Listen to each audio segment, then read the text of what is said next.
जय जगन्नाथ पिला माने तुम समस्त केमिति अछ भगवान करंतु तुम माने समस्त खुशी रही था एवं भल रही था। तो चलो आज पिला माने पढ़िबा नवम श्रेणी भौतिक विज्ञान रो द्वितीय अध्याय आम चारिपाखरिया पदार्थ विशुद्ध की is matter around us sphere. तो पिला माने पूर्व वीडियो रे आमे पढिथलु कोन कोन ना सस्पेंशन कहा को जाय कॉलॉइड कोन टिंडल इफेक्ट कोन ए सब पढिथलु। अच्छा पिला माने कहिलो सस्पेंशन ने कणिका माने हमर खाली को देखा जायती। हां सस्पेंशन ने कणिका माने हमर खाली आखि को देखा जाय थांती। अच्छा पिला माने हमर कॉलॉइड द्रवण रे कोन आलोक रश्मिर विक्षण होई थाए। हां कॉलॉइड द्रवण रे हमर आलोक रश्मिर विक्षण होई थाए। टिंडल इफेक्ट कहा को जाय पिला माने हमर कॉलॉइड द्रवण रे कणिका माने हमर खाली आखि को देखा जांती नाही मात्र आलोक रश्मि पई समान बड़ होई थांती। तो आलोक रश्मिर ए कणिका मानक मध्य दे जो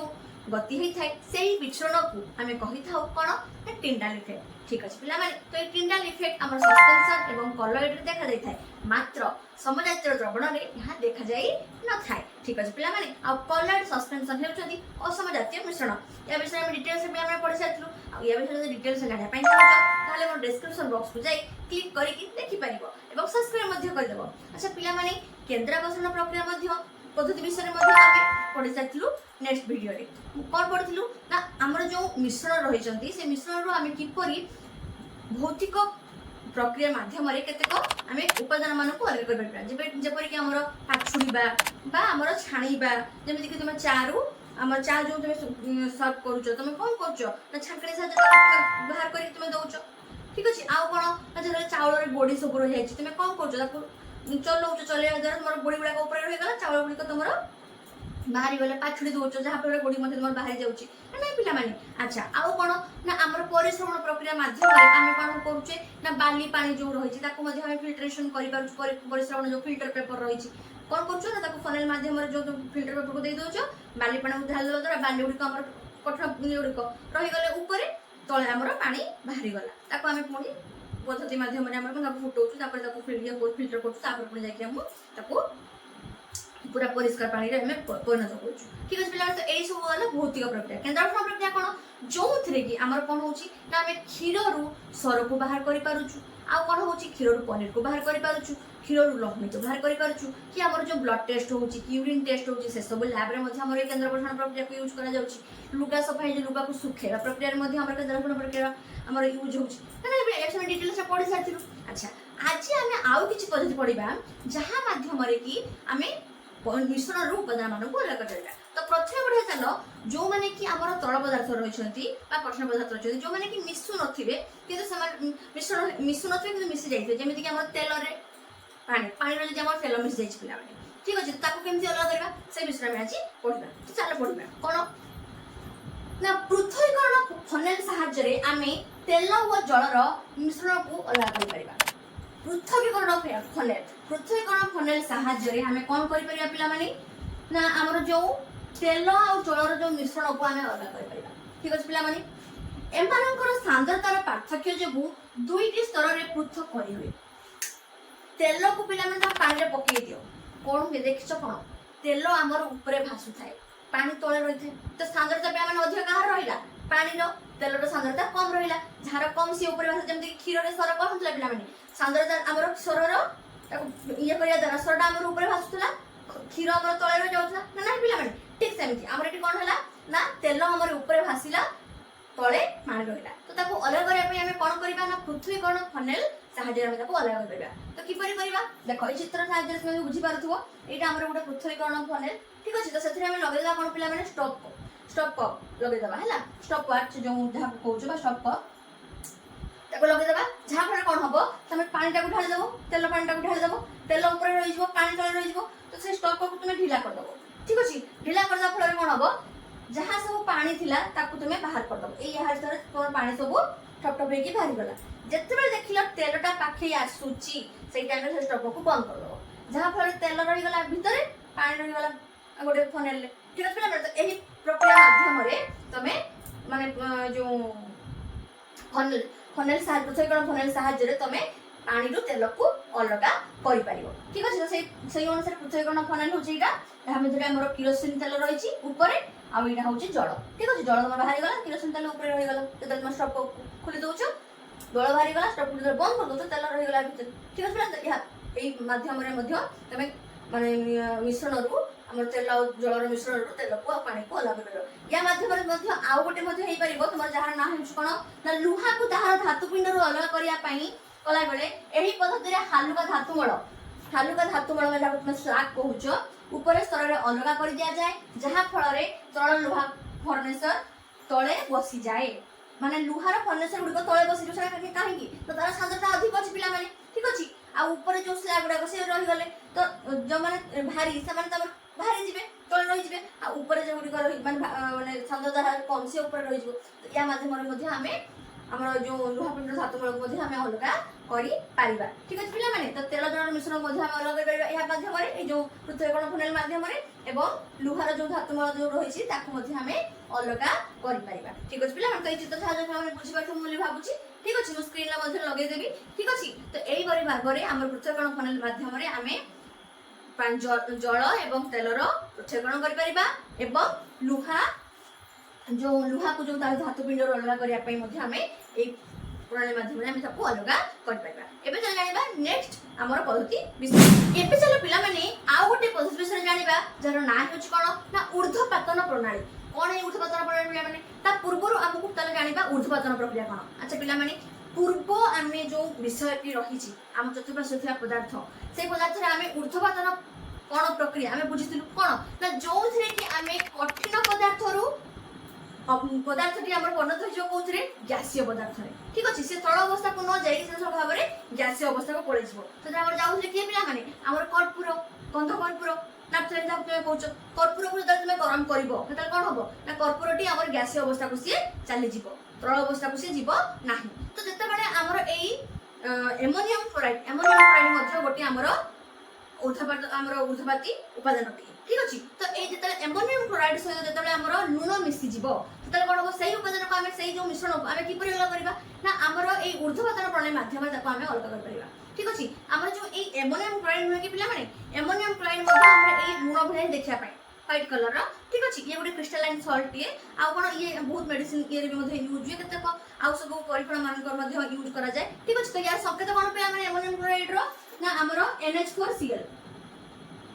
ଆମ ସାଧାରଣ ଲୁଣର ସଂକେତ କ'ଣ ପିଲାମାନେ? NaCl, ଠିକ ଅଛି। ତ ଏଇ ଯୋଉ ଦିଟା ଯାକ ଆମର ମିଶିଯିବ ତାକୁ ତୁମେ କ'ଣ କହି ଏମୋନିୟମ କ୍ଲୋରାଇଡ୍ ଏବଂ ଆମର ଯୋଉ ଲୁଣ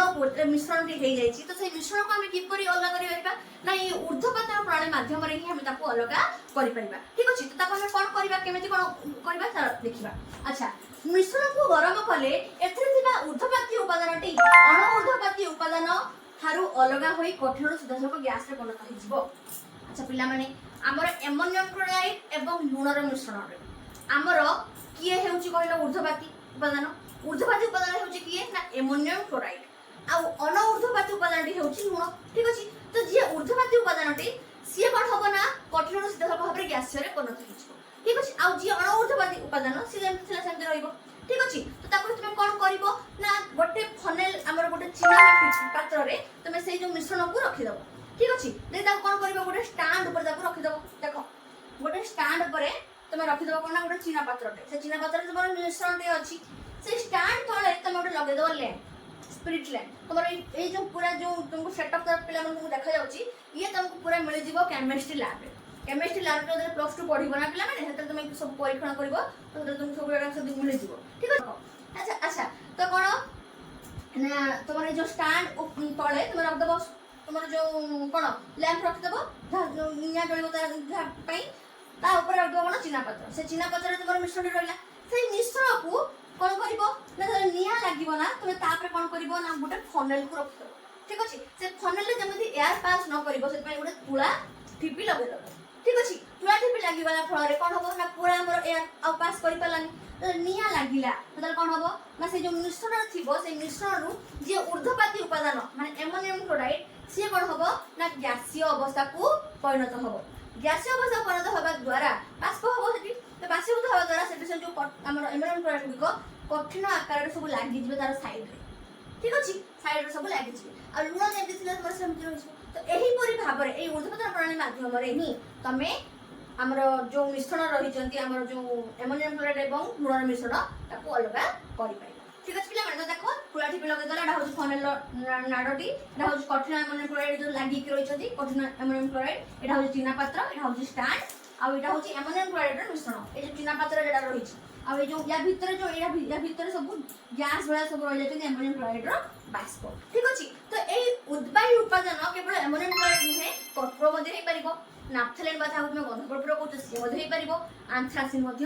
ହେଇପାରିବ ତ ଏମାନେ ସମସ୍ତେ ହେଉଛନ୍ତି କ'ଣ ପିଲାମାନେ ନା ଆମର ଉଦ୍ବାୟୀ ଆମର ଉର୍ଦ୍ଧ୍ୱପାତୀ ଉପାଦାନ ଠିକ ଅଛି ପିଲାମାନେ ତ ଏହିପରି ଭାବରେ ଆମେ ଏହି ମିଶ୍ରଣକୁ ମଧ୍ୟ ଅଲଗା କରିପାରିବା ଉର୍ଦ୍ଧ୍ୱପାତନ ପ୍ରଣାଳୀ ମାଧ୍ୟମରେ ଠିକ ଅଛି ପିଲାମାନେ ଏବେ ଚାଲ ପିଲାମାନେ ଆଉ ଗୋଟେ ପଦ୍ଧତି ବିଷୟରେ ଜାଣିବା ଯାହାର ନାଁ ହେଉଛି କ୍ରୋମାଟୋଗ୍ରାଫି ପଦ୍ଧତି ଏ ପଦ୍ଧତି କ'ଣ ପିଲାମାନେ ଯୋଉଥିରେ କି ଆମର ରଙ୍ଗମାନଙ୍କ ମିଶ୍ରଣରୁ ରଙ୍ଗମାନଙ୍କର ଉପାଦାନକୁ ଅଲଗା କରାଯାଏ ଯେମିତି କି ଗୋଟେ ରଙ୍ଗର ମିଶ୍ରଣ ମାନେ କ'ଣ ସେଠି ବିଭିନ୍ନ ପ୍ରକାର ରଙ୍ଗ ମିଶିଥିବ ଯେମିତି କି ସେ ନାଲି ହେଇପାରେ କଳା ହେଇପାରେ ଆମର ନୀଳ ହେଇପାରେ ସବୁଜ ହେଇପାରେ ବିଭିନ୍ନ ପ୍ରକାର ରଙ୍ଗ ସବୁ ମିଶିକି ରହିଥାନ୍ତି ତ ସେଥିରୁ ଆମକୁ ଅଲଗା ଅଲଗା ସବୁ ରଙ୍ଗ ଉପାଦାନ ମାନଙ୍କୁ ଅଲଗା କରିବାକୁ ପଡ଼ିବ ଯେମିତି କି କଳା ରଙ୍ଗ କି ନୀଳ ରଙ୍ଗ କି ଗୋଲାପୀ ରଙ୍ଗ କି ସବୁଜ ରଙ୍ଗ ଏମାନଙ୍କୁ ଆମେ ଅଲଗା ଅଲଗା କରିକି ରଖିବା ଠିକ ଅଛି ତ ଏଇ ରଙ୍ଗମାନଙ୍କ ମିଶ୍ରଣରୁ ଗୋଟିଏ ଗୋଟିଏ ରଙ୍ଗ ଉପାଦାନକୁ ଆମେ ଅଲଗା କରିବା ପଦ୍ଧତିକୁ ଆମେ କହିଥାଉ କ'ଣ ପିଲାମାନେ କ୍ରୋମାଟୋଗ୍ରାଫି ପଦ୍ଧତି ସାଧାରଣତଃ ପିଲାମାନେ କ୍ରୋମାର ମାନେ ହେଉଛି ରଙ୍ଗ ଠିକ ଅଛି ତ ଚାଲ ଏଇ କ୍ରୋମାଟୋଗ୍ରାଫି ପଦ୍ଧତି କ'ଣ ସେ ବିଷୟରେ ଜାଣିବା ଆସ ଗ୍ରୀକ ଭାଷାରେ କ୍ରୋମାର ଅର୍ଥ ହେଉଛି ରଙ୍ଗ ଠିକ ଅଛି ପିଲାମାନେ ତ ଗ୍ରୀକ ଭାଷାରେ ତ ପ୍ରଥମେ ଏଇ କ୍ରୋମାର ଆସିଲା କୋଉଠୁ ନା ଗ୍ରୀକ ଭାଷାରେ କ୍ରୋମାର ଅର୍ଥ ହେଉଛି ରଙ୍ଗ ରଙ୍ଗ ଗୁଡ଼ିକୁ ପୃଥକୀକରଣ କରିବା ପାଇଁ ପ୍ରଥମେ ଏଇ ପ୍ରଣାଳୀ ବ୍ୟବହାର କରାଯାଇଥିଲା ଠିକ ଅଛି ପିଲାମାନେ ତ ରଙ୍ଗମାନଙ୍କୁ ଅଲଗା କରିବା ପାଇଁ ପ୍ରଥମେ ଏଇ ପଦ୍ଧତିକୁ ଆମେ ବ୍ୟବହାର କରିଥିଲୁ ଠିକ ଅଛି ତ ରଙ୍ଗମାନଙ୍କୁ ପୃଥକ କରିବା ପାଇଁ ମାନେ ଅଲଗା କରିବା ପାଇଁ ଠିକ ଅଛି ଗୋଟିଏ ରଞ୍ଜକ ସାଧାରଣତଃ 2 ବା ତତୋଧିକ ରଙ୍ଗର ମିଶ୍ରଣ ରଞ୍ଜକ କ'ଣ ପିଲାମାନେ ରଞ୍ଜକ ହେଉଛି ଗୋଟେ ପିଲାମାନେ ବର୍ଣ୍ଣକଣା ଗୋଟେ କଠିନ ବର୍ଣ୍ଣକଣା ଯୋଉଥିରେ କି ବିଭିନ୍ନ ପ୍ରକାର ରଙ୍ଗ ମିଶିକରି ରହିଥାଏ ଠିକ ଅଛି ରଞ୍ଜକ ଯାହାକୁ ତମେ ଡାଇ ମଧ୍ୟ କହିପାରିବ ଠିକ ଅଛି ଡାଇ ଗୋଟିଏ ରଞ୍ଜକ ସାଧାରଣତଃ 2 ବା ତତୋଧିକ ରଙ୍ଗର 2ରୁ ଅଧିକ ରଙ୍ଗର ମିଶ୍ରଣକୁ ନେଇ ଗଠିତ ହେଉଛି କିଏ ରଞ୍ଜକ ଠିକ ଅଛି ରଙ୍ଗର ଯେଉଁ ଉପାଦାନ ଜଳରେ ବେଶୀ ଦ୍ରବଣୀୟ ହୋଇଥାଏ ତାହା ଶୀଘ୍ର ଉପରକୁ ଉଠିଯାଏ କ'ଣ କହିଲା ପିଲାମାନେ ଆଚ୍ଛା ପିଲାମାନେ ଆମର ସାଧାରଣତଃ କ୍ରୋମାଟୋଗ୍ରାଫି ପାଇଁ ଗୋଟେ ପେପର ମିଳେ ମାର୍କେଟରେ ଠିକ ଅଛି ତମେ ବହି ଦୋକାନ ଯାଇକି ମାଗିବ ଯେ କ୍ରୋମାଟୋଗ୍ରାଫି ପାଇଁ ପେପର ସିଏ ଦେବେ ଠିକ ଅଛି ବା କେମିଷ୍ଟ୍ରି ଲ୍ୟାବରେ ତୁମକୁ ମଧ୍ୟ ମିଳିଯାଇପାରିବ ଠିକ ଅଛି ତ ଏଇ ଯେଉଁ କ୍ରୋମାଟୋଗ୍ରାଫି ପେପରରେ ତୁମେ କ'ଣ କରିବ ଗୋଟେ ଜାଗାରେ ତୁମେ ଯେଉଁ ପେନ୍ରେ ଲେଖୁଛ ସେ କଳା ରଙ୍ଗ ହେଇଥାଉ ହଉ କି ତୁମର ଆମର ବ୍ଲୁ ରଙ୍ଗ ହଉ କି ନାଲି ରଙ୍ଗ ହଉ ଯେ ରଙ୍ଗ ହଉ ତୁମେ କ'ଣ କରିବ ଟିକେ କାଢ଼ିକି ସେଇ କ୍ରୋମାଟୋଗ୍ରାଫି ପେପରରେ ଟିକେ ରଖିଦେବ ଦେଇ କ'ଣ କରିବ ଗୋଟେ ଗିନାରେ ବା ଗୋଟେ ବାଉଲରେ ତୁମେ ପାଣି ଆଣିକି ରଖିଦେବ ବା ଗୋଟେ ବିକରରେ ପାଣି ଆଣିକି ରଖିଦେବ ଠିକ ଅଛି ସେ ପେପରକୁ ଏମିତି ରଖିବ ଯେମିତିକି ସେ ଯେଉଁ ବିନ୍ଦୁ ଯୋଉଠି ତୁମେ କଳା କାଳି ଲଗେଇଛ ବା ବ୍ଲୁ କଲର ରଙ୍ଗ ଲଗେଇଛ କିମ୍ବା ଲାଲି ରଙ୍ଗ ଲଗେଇଛ ସେଇ କାଳିଟା ଯେମିତି ସେ ପାଣିର ଉପରକୁ ଯେମିତି ରହିବ ଦେଖ କେମିତି ଇଏ କରିବା ଧର ଏଇଟା ଗୋଟେ ବିକର ଏଇଠି ତୁମର ପାଣି ଅଛି ତମେ ପେପରଟିକୁ ଏଇଟା ସବୁ ଗୋଟେ ପେପର ତୁମେ ଏଇଠି କଳା ରଙ୍ଗ ଦେଇଛ ଏଇଠି ଠିକ ଅଛି ତ ପେପରଟାକୁ ଏମିତି ରଖିବ ଯେମିତିକି ଏଇ କଳା କାଳିଟା ଏଇ ପାଣି ଉପରକୁ ରହିବ ଏଇଠି ଆମର ପେପରଟା କଳା ଲାଗିଛି ଠିକ ଅଛି ତ ପେପରକୁ ଏଇଠି ତମେ କ୍ଲିପ ସାହାଯ୍ୟରେ ବାନ୍ଧି ଦେବ ଠିକ ଅଛି ଯେମିତି ପେପରଟା ଉପରକୁ ରହିବ ଆଉ ପେପରଟାକୁ କିନ୍ତୁ ଉଦା ରଖିବ ପ୍ରଥମେ ମାନେ ଯେତିକି ତୁମର ଉପରେ ରଖିଛ ନା ତ ପେପରଟାକୁ ଉଦା ପ୍ରଥମେ କରିବ এটা উপরে আছে পেপরটাকে তুমি পানিরে লগাইকি রখিছ দেখিব কোণ তুমি সাধারণত পিলা মানে পেপরକୁ যেତେବେଳେ তুমি পানিরে রখ সে কোণ হুয়ে আস্তে আস্তে উপরକୁ উঠে না তো যেতেବେଳେ এই কলা রঙর কালি মানে জলটি যেতেବେଳେ উপরକୁ উঠিব যেকୌଣସି কপড়া হও বা পেপর হও তুমি পানিরে রখিলা মানে সে আস্তে আস্তে সে সোক করিবে না পিলা মানে তো যেতেବେଳେ তুমি এই ক্রোমাটোগ্রাফি পেপরକୁ এই জলর মানে উপরে রখিব আস্তে আস্তে কোণ দেখিব না পানি উপরକୁ উঠিব পানি উপরକୁ উঠিব উঠলা পরে দেখিব এই যে কলা কালি পাখকু না পানি পড়ে আসিব ঠিক আছে পড়ে আসলা ফলরে সেথিরে রঙ গুড়ি কোন হেবে না আস্তে আস্তে উপরକୁ উঠিবে যে রঙটা তোমার থিলা कला काली थिला तो सेथुरु विभिन्न प्रकार माने टिके झापसा भलिया कला देखा जिवो कि टिके आ टिके गाढ़ा काली देखा जिवो एमती टाइप रो ऊपर को से माने उठी उठी जिवे ठीक अछि से कथा से कहूची कोन ना रंगरे जेउ उपादान जल रे बेसी द्रवणीय होई थाए ताहा शीघ्र ऊपर को उठी थाए तो जेउ रंग एई रंजक रे रहिथिबो ए काली रे रहिथिबो सेई रंगटी ऊपर को उठिबो ठीक अछि पिला माने एही प्रणाली रे रंजक रंग गुडी को अलग अलग हो जाय रंजक तने कोन करिवो रंजक को मध्ये तने जदि पानी रे एमति द्रवीभूत करिवो जो कलर बेसी माने ये थिबो तो सेई कलरटा तुमरा साधारणतः ऊपर को उठिबो ठीक अछि एही प्रणाली रंजक रंग गुडी को अलग अलग होई जाय क्रोमैटोग्राफी एपरि एक प्रणाली जहा को व्यवहार करी गोटिए द्रावक रे द्रवीभूत होइथिबा एकाधिक द्रव पृथक करी हुए तो ये गोटे एमिति प्रकार माने विभिन्न प्रकार रंग को आमे एई प्रणाली रे क्रोमैटोग्राफी पद्धति रे आमे विभिन्न प्रकार रंग को अलग अलग करि परबा ए गोटे मात्र पद्धति तमे जे कोनस पद्धति जंती उदाहरण पडिलो दुईटा रे होतला कि तमे जो हमरो कोन कोन पडलो केद्रा प्रसारण पद्धति पडलो सेथरे मते दुईटी एही प्रकार कि एथरे कोन एकाधिक दुई रु अधिक प्रकार रो हमरो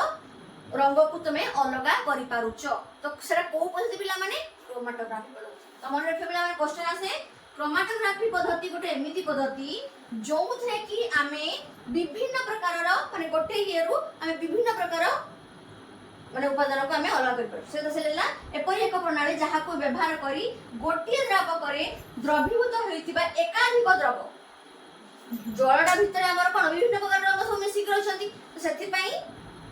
कोन हबो ना हमर गोटिए प्रणाली रे आमे एकाधिक प्रकार रो द्रव को आमे अलग करि परिबा ठीक अछि पिला माने तमरो कला रंग रे हमर जल जेहेतु रही छि तमे आउरे परीक्षा मध्ये करि परिबो कोन ना गोटे चिन्ना बाउल रे तमे कला रंग रो काली को नबो ठीक अछि दे कोन करबो ना ताकू चूल्हा ऊपर बसेबो माने तुमरो स्पिरिट लैंप रे ऊपर ताको बसेबो ठीक अछि तुम चूल्हा गैस रे बसेबोनी ठीक अछि स्पिरिट तुमर जो केमिस्ट्री लैब रे स्पिरिट चूल्हा थाए से स्पिरिट चूल्हा ऊपर तुम तार जाले देकी ता ऊपर रखि दबो से माने जो से तुम काली रखछ चिना बाउलटा रखि दबो देखिबो कोन किछ समय बाद देखिबो जे हमरो से जो चिना बाउल रे जो रंग थिला सेही रंग डायरेक्ट ताको बसेबो देखो सेटा म चित्र माध्यम तुम बुझौची तमरो पानी अछि ठीक अछि एटी तमरो स्टैंड होया अछि एटी तमरो निया डरुछि एटी स्पिरिट लैंप रे तो निया डरुछि एटी तमरो चिना बाउलटे अछि एटी तमरो रंजक सब अछि ठीक अछि पानी गोटे बिकर नबो से बिकर ऊपर गोटे तार जाली रखिबो से तार जाली ऊपर तुमे ए चिना बाउलटी को रखियो ता जहा भीतर के हमरो रंजक बा कला रंग को तुमे रखिछो ठीक अछि जत्ते बेले पानी माने जत्ते बेले ए जो ताप शक्ति तुमे निया जळिला तो ऑब्वियसली तुमर कोन हबो पानी फुटिले कोन हबो ताप शक्ति अधिक होला फଳରେ एथरे हमर कोन हबो ना बाष्पीभूत हेबा बाष्पीभूत हवा फଳରେ कोन हबो ना ए रंग जो जहा थिला सेथु जल गुडी को तुमर बाष्पीभूत हबार लागिबे एवं सेथिरु से जेहा भी तुमे रंग देइछो से कला देइछो जदी कला माने कठोर टाइप रो हिजिबो बा तुमे जदी ब्लू रंग देइछो ताले ब्लू रंग रो से कठोर टाइप रो रंजक हळी टाइप रो हिजिबो ठीक अछि पिला माने तो एही परि भाबरे मध्य तुमे रंजक रो रंग को मध्य तुमे अलगा करि परिबो ठीक अछि तो से कहला क्रोमैटोग्राफी एपरि एक प्रणाली जहा को व्यवहार करी गोटिए द्रावक रे द्रवीभूत एकाधिक द्रव होछन पिला माने हमर विभिन्न रंग आ द्रावक पिला माने हमर जल ठीक अछि क्रोमैटोग्राफी रो प्रयोग ए क्रोमैटोग्राफी को आमे विभिन्न क्षेत्र रे मध्य प्रयोग करि परिबा कोन से गुडी को एहा रंजक करथिबा रंग मान को अलग करे आइ जानलु एहा रंजक करथिबा रंग मान को अलग रंजक कर विभिन्न प्रकार रंग थाई पिला माने तति पई रंजक रंग मान को अलग करे सहाय्य करे क्रोमैटोग्राफी पद्धति एहा प्राकृतिक रंगरु वर्णकणा गुडी को अलग करे वर्णकणा कोन पिला माने पिगमेंट जाको तमे कहउछ ठीक अछि एहा प्राकृतिक रंगरु वर्णकणा गुडी को अलग करिबारे सहाय्य करे एहा निशा द्रव्य को रक्तरु अलग करे ए जो पिला माने जो माने निशा सेवन करूछंती सेमानक ए जो निशा सेवन जानुछंती केमति जे ये ड्रग्स खाइछंती कि माने अल्कोहल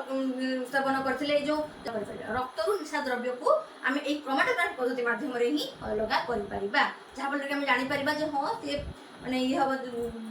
माने ए जोगु ए निशा द्रव्य जो मृत्युकरण होती कि ए जो एमती किसी असुविधा है। ठीक अच्छे पिला तो एबे चलो पिला माने आ गोटे पद्धति विषय जानिबा जार ना हेउची पातन बा जाको तुम डिस्टिलेशन मध्ये कहि पारिबो। ठीक अच्छे पिला तो एही पद्धति रे कोन हुए ना जते बेले हमर दुईटी मिसी जाइथा तरल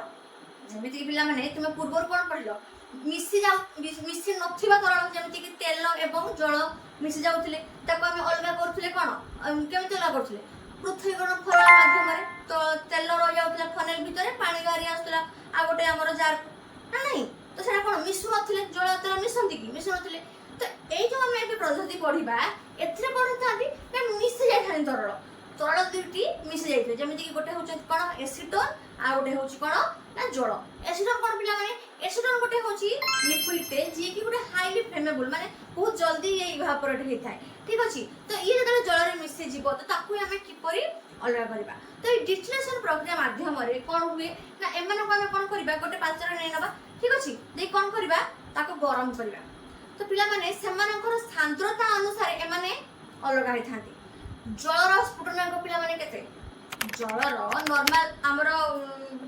बॉइलिंग पॉइंट केते 100 डिग्री सेल्सियस ना नहीं पिला माने एसिटोन नो बॉइलिंग पॉइंट होची 56 डिग्री सेल्सियस। ठीक अछि तो फास्ट जल्दी की हमर जल्दी की इवापोरेट होबो जल्दी बाष्पीभूत की होबो एसिटोन तो एसिटोन जते बेले जल्दी माने इवापोरेट हेउची काहे जल्दी इवापोरेट हे जाउची ना एमानकर अणु माने एते हमर कोन संकुचित होई कि रही पारंती नाही एमानकर आकर्षण बलटा एते जते हम ताप शक्ति दउचू तो सेता से माने एते जल्दी से माने कोन होती बहुत जल्दी एमानकर भांगी जाती जहा फल रे माने जल्दी बाष्पीभूत हो जाती कि जल हेतु हमर बॉइलिंग पॉइंटटा 100 डिग्री सेल्सियस तो याको तुमे आउ टिके अधिक तापमात्रा देले जाई कि से माने बाष्पीभूत हेबे। ठीक अछि माने तो अल्प रे किया हे जाउची एसिटोन हे 56 डिग्री सेल्सियस जहा जेहेतु सेतबा ये जल्दी इवापोरेट हे जिवो जल्दी बाष्पीभूत हो जिवो किंतु जल जेहेतु ताठू अधिक माने 100 डिग्री सेल्सियस तो आउ टिके अधिक तापमात्रा देले सिए बाष्पीभूत होबो। ठीक अछि तो ए पातन प्रणाली माध्यम रे ही हमें जल एवं एसिटोन को अलग करबे। तो चलो जानिबा कोन कोन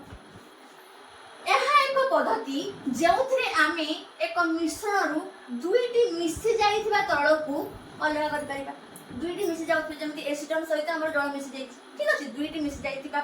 तरल को आमे अलग कर को पद्धति पिला माने पातन करथि मने रखुथबो मिसु नथिबा तरल को आमे कोथरे पृथक्करण करछु पृथक्करण फनेल माध्यम रे आ मिसी जाउथबा तरल को आमे कोथरे पृथक करछु पातन। ठीक अछि पिला माने मिश्रण रे मिसी जाउथिबा तरल गुडिकर स्फुटनांक तापमात्रा रे यथेष्ट पार्थक्य थाए। तो तुम कहि देले पिला माने जलर स्फुटनांक होची केते पिला माने वाटर रो बॉइलिंग पॉइंट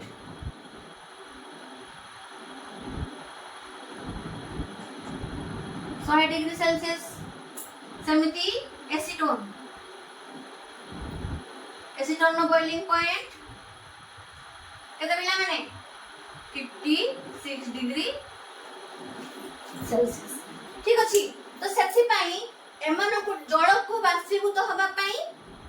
अधिक तापमात्रा दरकार अधिक ताप शक्ति दरकार किंतु एसिटोन को कोन बाष्पीभूत होबा पई ताठू अल्प 56 डिग्री माने अल्प देले से जल्दी बाष्पीभूत हो जिवो तो सी यार अणु माने एते माने टाइटली रही पारंती नाही माने जाकी रही पारंती नाही जते जल्दी हमर तापमात्रा दबो से जल्दी बाष्पीभूत हे जिवो किंतु एमानकर बाष्पीभूत माने हेबे किंतु एमानकर ताठू टिक अधिक माने अनुमान टिक जाकी कि थान। ठीक अछि पिला माने अच्छा मिश्रण रे टिके उत्तप्त होई फुटला बेले अपघटित होंती नाही जेतले फुटंती माने अपघटित होंती नाही। ठीक अछि सेही जन मिश्रण रे उपादान गुडी को पृथक करिया पई एही प्रणाली व्यवहृत करा जाय तो जे माने अपघटित हेउनांती सेही तरल मानन को अलग करिया पई हमर एक पद्धति रे होछ तो किपरि होछ कोन होछ से देखिबा। तो ए जो चित्र माने खुना के पिला माने ए चित्र रे ही हमें बुझिबा केमती ना एसिटोन एवं जलर मिश्रण अलग होछन। ठीक अछि पिला माने तो चलो बुझिबा ए सब्जेक्ट कोन हिच आस देखिबा। तो एटा होछ पिला माने गोटे स्टैंड। ठीक अछि ये गोटे स्टैंड ठीक अछि एठी हमर स्पिरिट लैंप रहिछि जोडुछि हला एठी तमर ए भीतर ए जो पातन फनेल भीतर तमर रहिछि कोन पिला माने एसिटोन एवं जलर मिश्रण ए फनेल भीतर हमर जल एवं एसिटोन मिश्रण रे रहिछि तो हमें निया देले ताप शक्ति देले कोन हबो मु तुम कोन कहली एसिटोन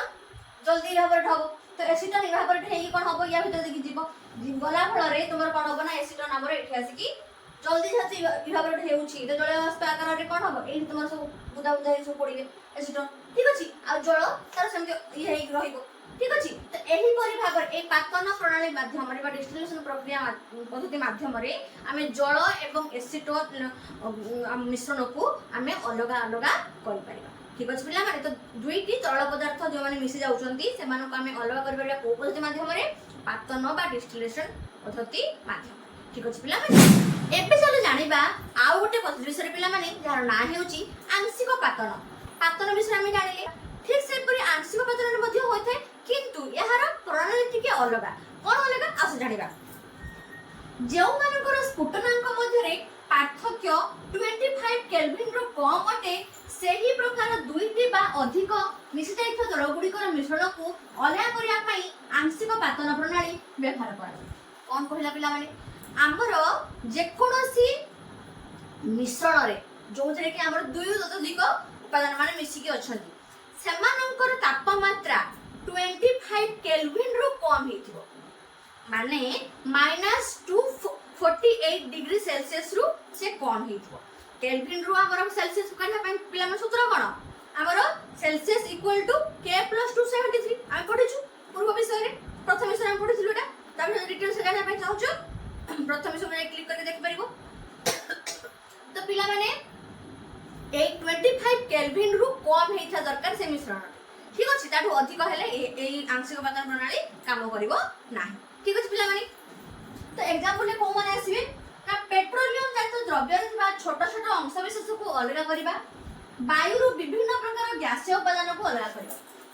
ठीक अछि पिला माने पेट्रोलियम जात द्रव्य रे हमर कोन सब उपादान माने रहिचंती सेमान को अलग करिबारे हमर सहाय्य करे एई आंशिक पातन प्रणाली आ कोन दर कंडीशन कोन अछि ना 25 केल्विन रु बा -248 डिग्री सेल्सियस रु से कम हिबो से मिश्रण ठीक अछि जाले जाय कि से आंशिक पातन प्रणाली रे अलग हेई परिबो ठीक अछि आ कोन हेई परिबो वायु वायु तो माने समस्त जानि छ पिला माने से गोटे समजातीय मिश्रण जोंथि कि विभिन्न प्रकार हमर सब गैसियस माने एलिमेंट्स माने सब रहिचंती गैसीय उपादान माने सब रहिचंती को माने ऑक्सीजन रहिची कार्बन डाइऑक्साइड रहिची नाइट्रोजन रहिची हाइड्रोजन रहिची आ कोन रहिची आर्गन रहिची धूलिकणा सब रहिचंती तो सेमान को अलग करिया पई मध्य हमर ए आंशिक पातन प्रणाली यूज करा जाय थाय ठीक अछि पिला माने आंशिक स्तंभ हेउची एक नळी जहा मध्य रे सच्छिद्र काचनाळी गुडी को खुंदी होई रहिथांती अच्छा पिला माने पातन प्रणाली रे हमर जो चित्र तुमे बुझिथिलो कोन गोटे पातन फ्लास्क थाए क्लैंप थाए तार गोटे स्टैंड रहि थाए तापर कोन हबो ना तार जो जल को ये करिया पई तार गोटे कोन जल ठंडा जल पई गोटे थिबो बाह्य जल गोटे पई थिबो आ गोटे विशुद्ध जोडी रहिबो तार गोटे बॉक्स थिबो आ स्पीड लैंप थिबो एठी खाली गोटिया अधिका कोन ना आंशिक पातन स्तंभ देखो इतर देखि बुझि पारथबो सेटअप टी कोन ना एटा होचे हमर गोटे स्टैंड ठीक अछि एई स्टैंड रे जो एटा देखुछ पिला माने कि एई जो पूरे एटा देखुछ एटा होछ तमर सच्छिद्र काच माळे सब रिहा भीतर रहिचंती काचर गोली गोली उडकु सब रिहा भीतर रहिचंती काहे कि रहिचंती पढिबा अच्छा तो एटा होछ गोटे पातनर मिश्रण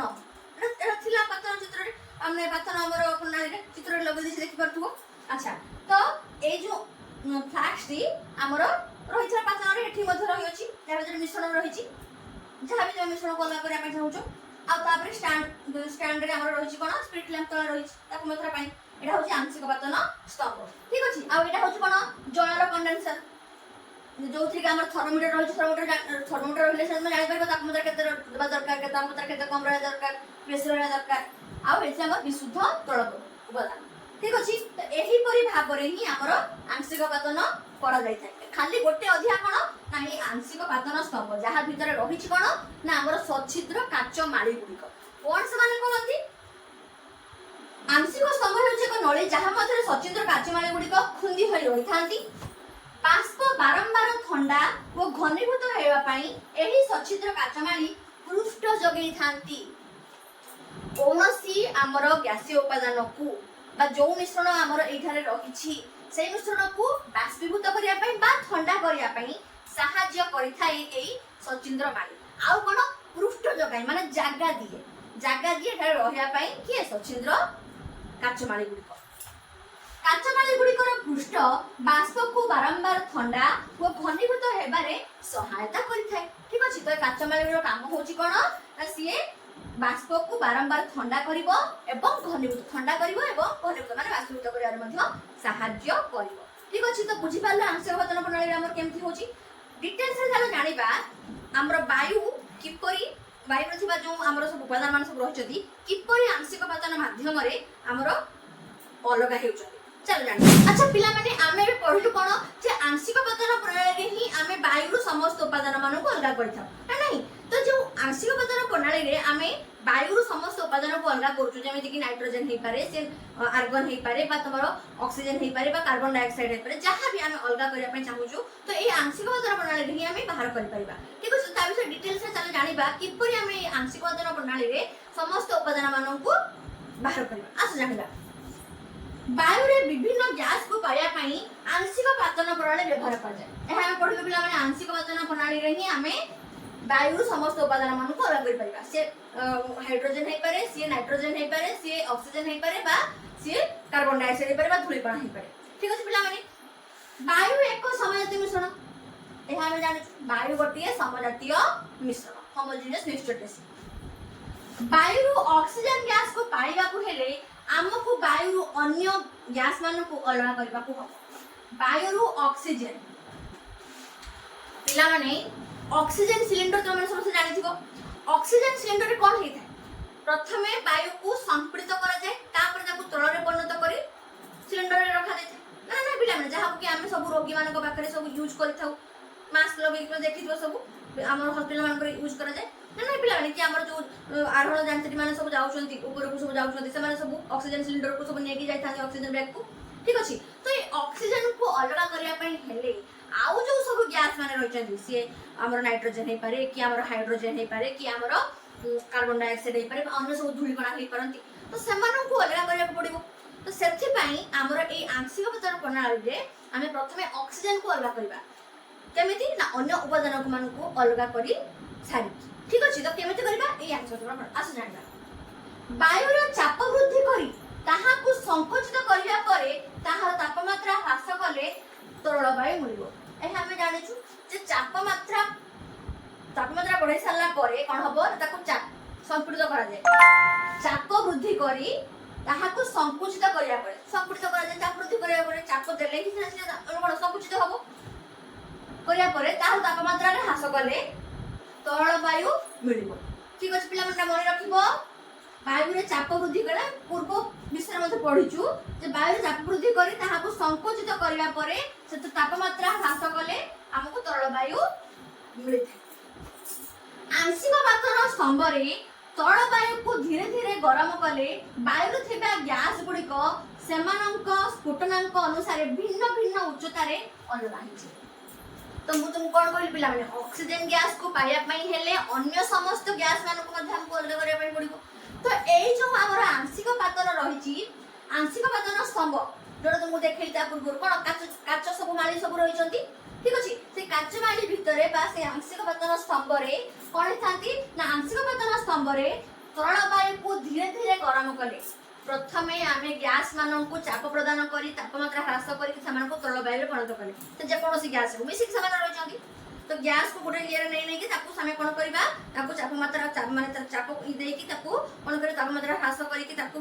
ଚାପ ଦବା ଯାହା ଫଳରେ ତାପମାତ୍ରା ଚାପ ବୃଦ୍ଧି କରିବା ତାପମାତ୍ରା ହ୍ରାସ କରିବା ଯାହା ଫଳରେ ସେମାନେ ତରଳ ବାୟୁରେ ପରିଣତ ହେବେ। ଠିକ ଅଛି, ତାପରେ ସେ ତରଳ ବାୟୁକୁ ଆମେ ଆଂଶିକ ପାତନ ସ୍ତମ୍ଭରେ ନେଇକି ରଖିଦେବା। ଠିକ ଅଛି ପିଲାମାନେ, ଆଂଶିକ ପାତନ ସ୍ତମ୍ଭରେ ରଖିଦେଲା ପରେ ସେମାନଙ୍କର ସାନ୍ଦ୍ରତା ଅନୁଯାୟୀ ସେମାନେ କଣ ହେବେ ଅଲଗା ଅଲଗା ହେଇଛି। ସେଗୁଡା ସେ କହିଲା କଣ ଯେ ଆଂଶିକ ପାତନ ସ୍ତମ୍ଭରେ ତରଳ ବାୟୁକୁ ଧୀରେ ଧୀରେ ଗରମ କଲେ ଧୀରେ ଧୀରେ ଆମେ ତାପମାତ୍ରା ବା ତାପ ଦେଲେ କଣ ହବ ବାୟୁରେ ଥିବା ଗ୍ୟାସ ଗୁଡିକ ସେମାନଙ୍କର ସ୍ଫୁଟନାଙ୍କ ଅନୁସାରେ ଯାହା ଯାହା ସ୍ଫୁଟନାଙ୍କ ଥିବ। ଠିକ ଅଛି, ସେମାନଙ୍କର ସ୍ଫୁଟନାଙ୍କ ଅନୁସାରେ ସମସ୍ତଙ୍କର ତ ସ୍ଫୁଟନାଙ୍କ ଅଲଗା ନା ପିଲାମାନେ କାହାକୁ କେତେ ଧର ଆମର ଅକ୍ସିଜେନକୁ ଗୋଟେ ଫର ଏକ୍ସାମ୍ପଲ ମୁଁ କହୁଛି ଅକ୍ସିଜେନକୁ ଯଦି ଆମେ ଅଧିକ ଗରମ କରୁଛୁ ତାହେଲେ ସେ ଯାଇକି ମାନେ ଆମର ତରଳରେ ମାନେ ଯୋଉ ଇଏରେ ପରିଣତ ହବ ସିଏ। ଠିକ ସେହିପରି ହାଇଡ୍ରୋଜେନକୁ ତାଠୁ ଅଧିକ ଦେବାକୁ ପଡିବ କି କମ ଦେବାକୁ ପଡିବ ସେମିତି ଆମର ଅଲଗା ଅଲଗା ସବୁ ସ୍ଫୁଟନାଙ୍କ सब रही ठीक अच्छे तापमात्रा सब अलग सब रही तो फुटनांक अनुसार भिन्न भिन्न उच्चतार से अलग ठीक अच्छे पे बुझीपार प्रथमे आम मिश्रण को चाप प्रदान करवा चाप वृद्धि करदेबा तापमात्रा ह्रास करदेले जलवायु परिणत हेबे जलवायु को आम कौन करवा आंशिक पातन स्तंभ में रखिले स्फुटनांक अनुसार से अलग हो ठीक अच्छे तो तार गोटे फ्लो स्टेट से मोर कौन ना वायु रहा कौन कर चाप और तापमात्रा ह्रास द्वारा संकुचित और ठंडा हेबे ठीक अच्छे से घनीभूत हेबे एवं ठंडा हेबे तरल वायु तरल वायु को कौन कर आंशिक पातन स्तंभ धीरे धीरे गरम होगा दिया ठीक अच्छे जिते तरल वायु से परिणत हो गले आंशिक पातन स्तंभ को ट्रांसफर कर दिया आंशिक पातन स्तंभ धीरे धीरे गरम होगा देवा गरम आस्ते आस्ते तापमात्रा बढ़ेगा ये कौन कमेदेल कमेदेवा फल से तरल वायु परिणत हेले तरल वायु को पुणी तापमात्रा बढ़ेब ठीक अच्छे गरम गरम करने को देवा तापर से कौन परिणत हो गैस गुड़िक भिन्न भिन्न उच्चतार अलग है तापमात्रा बढ़ाई देवा तरल वायु तापमात्रा तुम बढ़ाई देव से कौन हम ताप दब से कौन हम ना गैस गुड़िक भिन्न भिन्न उच्चतार से अलग होमती ऑक्सीजन ऑक्सीजन स्फुटनांक के माइनस डिग्री सेल्सियस -183 वायु आयतन शतकड़ा के वायु रही पे सी 20.9% आर्गन के -186 स्फुटनांक द्वारा वायु से रही 0.9% ठीक अच्छे ठीक से नाइट्रोजेन नाइट्रोजेन के रही पे आमर तार स्फुटनांक के -196 तार आमर वायु आयतन के शतकड़ा 78.1% ठीक अच्छे पे तो यही परि भाबे आमे वायु रु समस्त गैस उपादान मानकु अलग करि परिबा ठीक अच्छे को प्रणाली रे आंशिक पातन प्रणाली ठीक अच्छे पे एबे बुझी पारलो आंशिक पातन प्रणाली के आमे किपरि वायु उपादान मानकु अलग करि परछु एवं आउ को उपादान मध्ये अलग करि परिबा पेट्रोलियम जातीय द्रव्य मानकु छोट छोट उपादान मानकु मध्ये आमे अलग करि परिबा एही आंशिक पातन प्रणाली रे ठीक अच्छे पिला